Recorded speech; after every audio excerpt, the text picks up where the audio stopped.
So walk us through this. Do you have the signatures, Congressman, to get to a position of compromise with your fellow Republicans on the issue of immigration?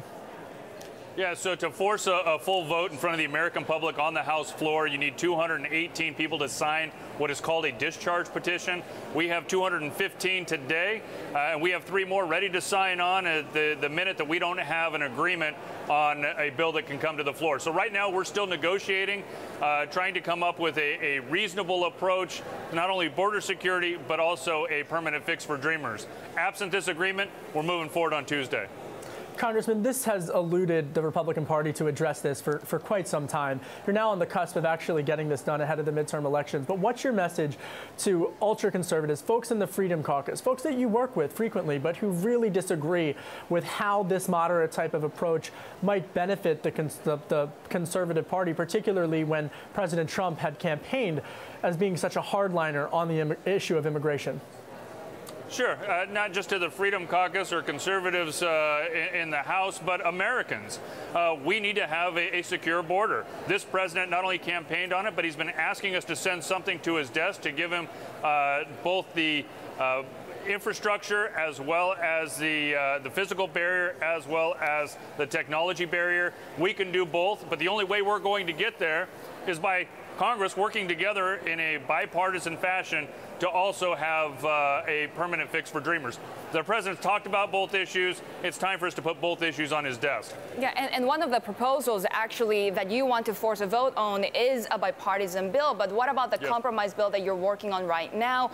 Are the Democrats involved? And if not, can you only House Republicans pass it and then get it to the president? Sure. Well, we obviously need 218 votes working with the Speaker. This may be a bill that has 218 Republicans. Ultimately, we've got to put something into the Senate. The House has to do its job so that we can actually have something coming back from the Senate. And that bill will most likely change, as most bills do. But to have a full debate in front of the American public, that is the most important issue at hand right now. Ultimately, it seems to always come down to the issue of citizenship. Is there a fair compromise on this issue that can get you all of the votes that you need? I believe so. Ultimately, it's not going to be an easy pathway. It's going to be earned, definitely an earned pathway that takes a very long time, up to 10 to 12 years. But I do believe if you've been in this country, if you've gone to our high schools, if you've passed a background check and paid a fine and a fee, ultimately at some point, you've been waiting long enough and worked hard enough and have a great track record that we ought to embrace you as a citizen. Yeah, that's a great point, because you can't control when you're a toddler where your mom and dad put you in the car and drive you from. You certainly can't control where they're going to take you.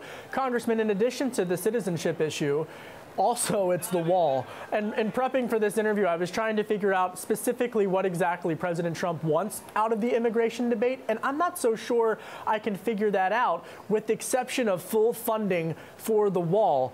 Do you get a gauge on what the White House is asking for? Sure.